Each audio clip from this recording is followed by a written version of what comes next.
दीपाली जी, श्री हरिवंश महाराज जी, आपके चरणों में कोटि कोटि प्रणाम। महाराज जी, जीवन में राधा नाम लेने से पहले कुछ ईर्ष्यावश या जानबूझकर हुए अपराध क्या करके प्रायश्चित किया जा सकता है? देखो, अपराध का मतलब होता है अज्ञान स्थिति। किसका प्रश्न है?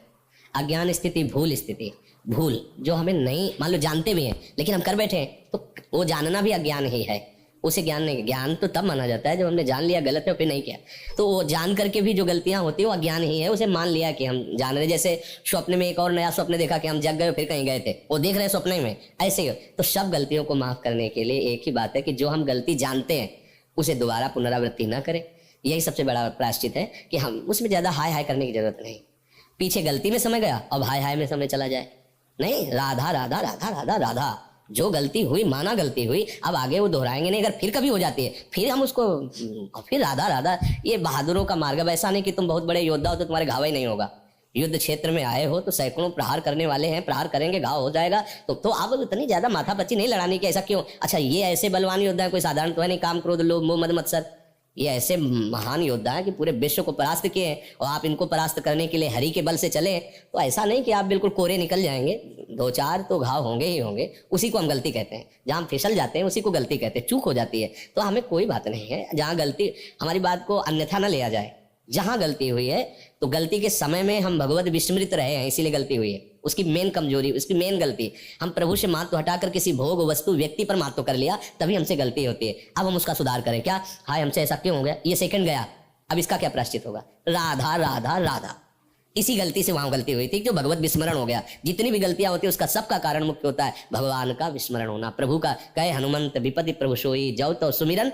अब हमको उसको समय नष्ट नहीं करना कि क्या हुआ था। अब 10 मिनट उसके विषय में चर्चा हुई, उसके विषय में सोच विचार, तो गया ये समय गया और आगे के लिए संस्कार तैयार हो रहे हैं। हमारे जो 10 मिनट में उसका चिंतन हुआ ना, नवीन संस्कार वो आगे गिराने के लिए तैयार हो। हमें इस दुश्मन को मौका नहीं देना, उसकी याद ही खत्म करनी है। जो पीछे हुआ उसकी याद ही खत्म करनी है और श्री जी की याद हमें बढ़ानी है। श्री जी की जब याद रहेगी तो कोई पापी नहीं होगा। ये काम तभी होता है, कोई भी गलती पहले चिंतन होता है उसका। आप देखना, कोई भी पाप कर्म करने के पहले उसका चिंतन होता है। चिंतन से उसका संकल्प बनता है, संकल्प से फिर क्रिया होती है। इतना लंबा चैप्टर तुम सह गए। अरे जब स्फुरण हुआ था उसी समय गला दबा देते तो सब बात बन जाती। तो क्यों नहीं दबा पाए? क्योंकि गला दबाने की ताकत आती भजन से, और वो है नहीं। तो किसी से भी गलती हो सकती हो, उस गलती को तो ऐसे मिट्टी डालो, आगे बढ़ो। राधा राधा राधा राधा राधा राधा राधा। जहां अगर फिर चूक हो जाए, देखो इसमें बहुत बड़ी मंजिल है, ये बहुत बड़ी चढ़ाई है। कह दो आज से हम कसम खाते नहीं होगा, तुम्हारी कसम नहीं चलेगी। जब तक तुम्हारी उसमें सुख बुद्धि है तब तक तुम्हें गिरना ही होगा। जब सुख बुद्धि कैसी बदलेगी? बमन विष्ठा की तरह है। अब जैसे कोई बढ़िया खीर बना के दो, कान में आके कोई विश्वसनीय आदमी कहते खाना मत, जहर है, अब आप नहीं खा सकते, उसमें किसमिस चिरौंजी सब पड़ी नहीं। ऐसे गुरुजनों ने बता दिया कि ये माया जनित जितने भोग हैं ये सब विष के समान है, इनको मत खाना। तो ब्रह्मादि के भोग सब विषम लागत ताई, नारायण ब्रज चंद की लगन लगी है जाए। इसलिए सबसे बड़ा प्रायश्चित है कि हम भजन नहीं छोड़ेंगे, सावधान रहें, कोई गलती नहीं करेंगे। अगर हो जाती है तो हमें ज्यादा उस प्रपंच में नहीं फंसना, आगे बढ़ो, आगे बढ़ो, नाम जप करो। उसके प्रपंच में फंसने से तुम्हारा उत्साह नष्ट हो जाएगा, भगवत भजन का, भगवत प्राप्ति का। और ये हम कभी उपासक के अंदर नहीं चाहते। उत्साह नहीं नष्ट होना चाहिए। 1000 बार गिर जाएंगे तो 1001 बार फिर हम कमर कसेंगे। इस जन्म में हम प्रिया प्रीतम को प्राप्त करके रहेंगे, चाहे हर कदम पे हम गिर जाए। हर कदम पे हम कोशिश करेंगे कि आगे ना गिरे, फिर भी गिर जाए तो बिहारी बिहारी जो जाने, हमारे कदम पीछे नहीं जाएंगे। ये बात स्वीकार करना है। अब तो गलती हो गई, अब क्या होगा? अब तो जीवन नष्ट हो गया, तो क्या मन सिखाएगा? फिर तो यार इधर ही उतरो, ऐसा सिखाए नहीं। कोई कह दे कि 100 बार गिर चुके, अब क्या होगा? हम तो 1001 के ऊपर कह रहे हैं, फिर भी हम चलेंगे। हम ये गलती का बढ़ावा नहीं दे रहे, हमें अपने जीवन को व्यर्थ नहीं जाने देने का उद्देश्य बनाए। उद्देश्य में बहुत बड़ी ताकत होती है।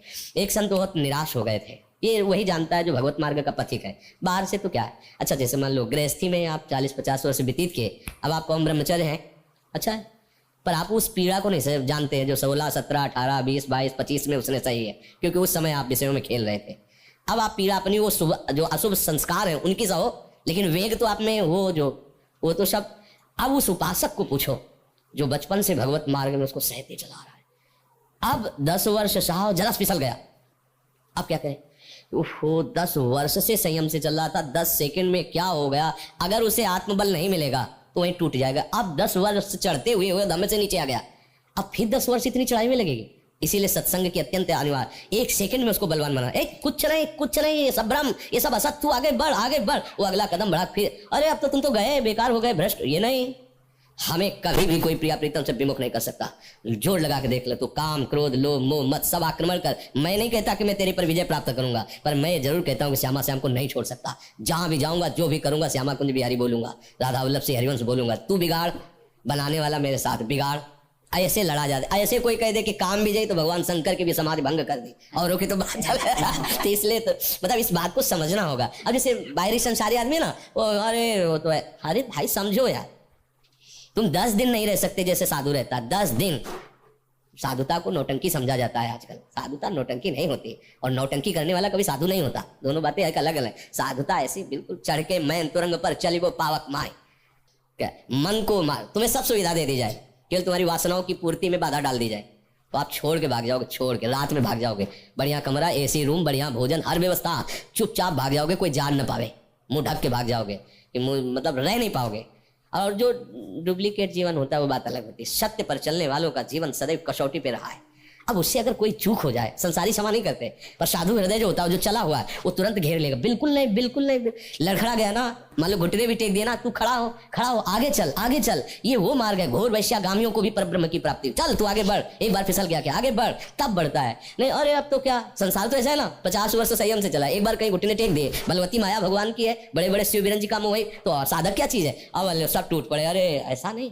कोई साधु हृदय साधक ही जानता है कि कितनी चढ़ाई है। सैकड़ों बार फिसलने के बाद अभ्यास होता है कि यहाँ कितना पंजा जमाना चाहिए, यहाँ कितना पैर जमाना चाहिए। पहले ही अभ्यास में वो नहीं पर्वत चढ़ जाता कोई, उसके लिए उसको गिर के ज्ञान आता है। अच्छा यहाँ हमसे चूक हो गई, यहाँ हम इधर देखने लगे तो फिसल गए, अब नहीं देखना है, अब सीधे चलना है। फिर आगे कोई मंजिल है, शायद उसी स्टेप में गिर जाए।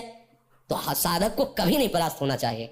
कोई एक बार में निशानेबाज नहीं बन जाता है तो भैया बंदूक लिए और पकड़ा और सीधे निशाने पे ठोक दिया, ऐसा नहीं। वो अगर ऐसा किया है तो उसने वर्षों अभ्यास किया है। जन्म जन्मांतरों से जो महात्मा अभ्यास करते चले आ रहे, पता लगा बचपन से ही जितेंद्रीय, बचपन से, वो बचपन से नहीं है, वो कई जन्म से चली आ रही है उनकी अभ्यास साधना की। तो अपने लोग अगर कहीं फिसल जाते हैं तो डरने की बात नहीं है। हाँ, प्रभु से क्षमा मांग के फिर आगे बढ़ो। परमार्थ का मार्ग बहुत ही सुदृढ़ विचार वालों का है। जरा सा आकर्षण माया का। सौभरी ऋषि है, अपने पड़ोस की बात है, पड़ोसे की तो है, यही सुन रखे। यमुना के जल में समाधि लगाकर, जमुना जल को बांध कर कि कोई विघ्न न पड़े, भजन कर रहे। आप खुली देखा मछली क्रीड़ा कर रहे, मैथुन क्रीड़ा, उनका ये भी कोई विशेष सुख होता होगा। अब उसका चिंतन हुआ, भजन छूटा, और बैठे कहाँ थे, जल के भीतर समाधि लगा के कि कोई विघ्न न पड़े। अब तपस्या के धनी थे, उन्होंने कहा जब सुखाई की याद आई तो सीधे राजा के पास चलते हैं, चक्रवर्ती सम्राट महाराज मानधाता, और उनका हमारा मन हो रहा ब्याह करने को, तुम्हारी पुत्री सुना है नवयुवती हो गई है, ब्याह करूंगा। शरीर में, त्वचा में हरी हरी वो सेवार लगी हुई है, जैसे मछली के शरीर से आती है ना गंध, ऐसे पानी की गंध आ रही। अब राजा कुछ बोल तो सकते नहीं, तुरंत साफ दे, तो उनका महल में जाओ जो तुम्हें पसंद कर ले। 50 पुत्रियां थी, तो समझ गए सौभरी ऋषि कि क्यों ऐसा बोल रहे हैं। उन्होंने वो देव रूप धारण किया और मंत्री ने जाके कहा महाराज सौभरी पधार रहे, जो राजकुमारी चाहे उन्हें पति रूप में वरण कर ले। 50 ने देखा, दौड़ पड़ी, हम पति 50 से ब्याह कर लिया, 50 से पूरे से।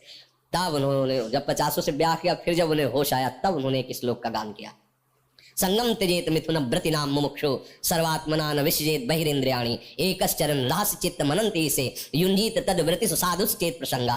परमार्थ के पथिक को ध्यान रखना चाहिए, कभी भी किसी को मैथुन धर्म से युक्त जो है उस दृश्य को नहीं देखना चाहिए, और ऐसे लोगों से अपना संबंध नहीं बनाना चाहिए, मित्रता नहीं बनानी चाहिए, सदैव अकेला रहना चाहिए, और इंद्रियों को बहिर्मुख नहीं होने देना चाहिए। यदि संग करे तो भगवत प्रेमी महात्माओं का, नहीं तो एकांत में अनंत महिमाशाली प्रभु के नाम रूप का चिंतन करे। तो उनको ध्यान आया कि मैं फंस गया यार, बहुत बुरा फंस गया।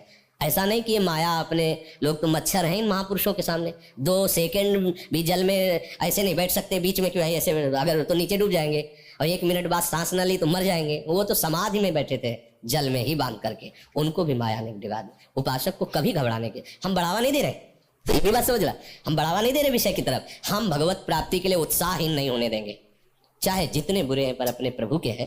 एक दिन ये बुराइयां नष्ट होंगी, क्योंकि जैसे अंधकार में हम फंस गए हैं, पर भरोसा सूर्य का किया, तो जब सूर्य उदय होगा तो अंधकार का नामो निशान नहीं रहेगा। भगवान मंगल भवन है, भगवान सर्वबलशाली है। जिस समय उनकी कृपा को हमारे ऊपर होगी, उस समय हम निर्विकार होकर उनके परम पावन भक्त बन जाएंगे। भगवान का भरोसा हम छोड़ने वाले नहीं, उनका नाम छोड़ने वाले नहीं, चाहे जैसी। तो जब ऐसी वृत्ति आएगी तो ऐसे प्रभु ले ले, करऊं सदा तिनके रखवारी जिम बालक राखे।